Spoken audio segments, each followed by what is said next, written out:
This is Aaron Hobson with Rhinebeck School of Music, and in this video we're going to learn how to make music with pentatonic pattern number 2. And we're going to do that by combining it with pattern 1 and learning some fun melodies and songs. Alright, so guitar players, we always get stuck in this trap of like little box shapes and patterns, and then we don't really know how to get around the neck. So I'm sure everybody by now knows the E minor pentatonic scale, which goes 0, 3, 0, 2, 0, 2, 0, 2, 0, 3, 0, 3, and then back. So that's E, G, A, B, D, E, G, A, B, D, E, back to G. And I'm sure some of you have ventured off into the world of pattern number 2, which connects on that minor third of the scale, the 3rd fret here. So we go 3, 5, 2, 5, 2, 5, 2, 4, 3, 5, 3, 5, and then back. So now you've got this pattern and this pattern. So a lot of my students find pattern number 2, the pentatonic scale, to be really challenging to play and to memorize. And there's good reason for that, because it creates this very awkward shape on the guitar that really isn't symmetrical. Right? So you kind of have, there's a lot of twists and turns. So applying this scale can be really challenging, but hopefully hang in there. Hopefully this video will give you some ideas. So the first thing that I show my students how to do is just play up pattern 1. And on the G string, when you get to that 2nd fret, you're going to change position. You're going to slide into that 4th fret into the 2nd pattern. So you have this now, 0, 3, 0, 2, 0, 2, 0, 2, slide into 4, 3, 5, 3, 5, and then back.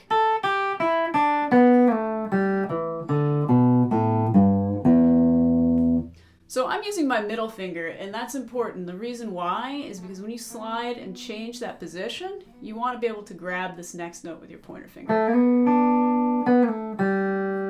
So you can put on a track with just like, an E blues or something to kind of get that under your belt and just practice transitioning. Pattern 1, pattern 2, back to pattern 1, etc. So of course, tons of blues turnarounds use this. So if I start here on the 2nd fret of the G, slide in, grab that.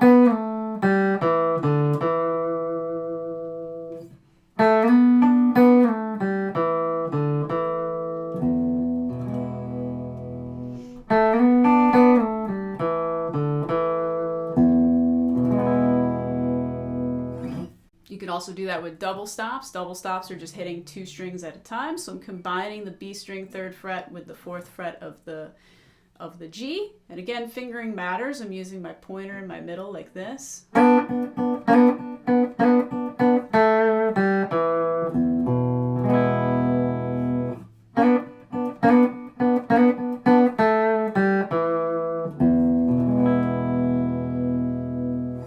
Another easy example is the intro to Hey Joe by Jimi Hendrix. So the advantage to playing an E as a guitar player is you have these open E strings at your disposal. So what I'm doing is I'm playing on the B string 3rd fret and the open E below it together, sliding to the 5th fret, back to the 3rd, resolving to that E chord. So we have.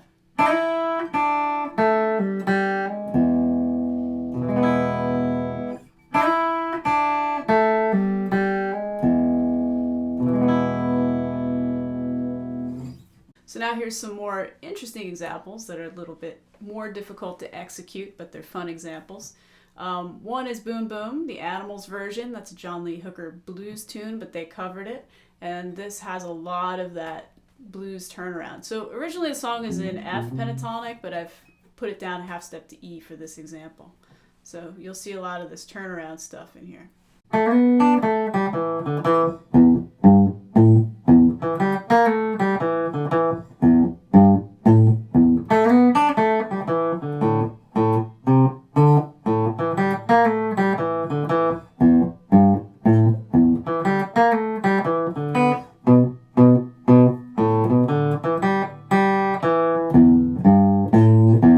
So it's a great song to learn, to apply some of this stuff. Another one is the intro to Finish What You Started by Van Halen.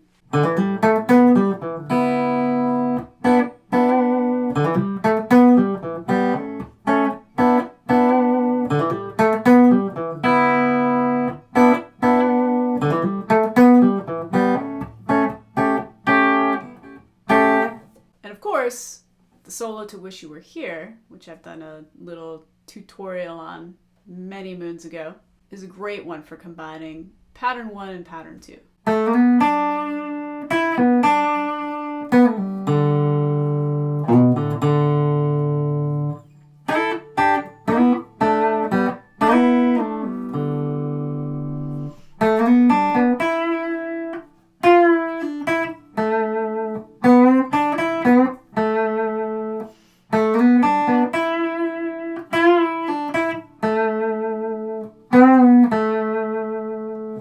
So as you can see, you get a lot of mileage out of pattern number 2.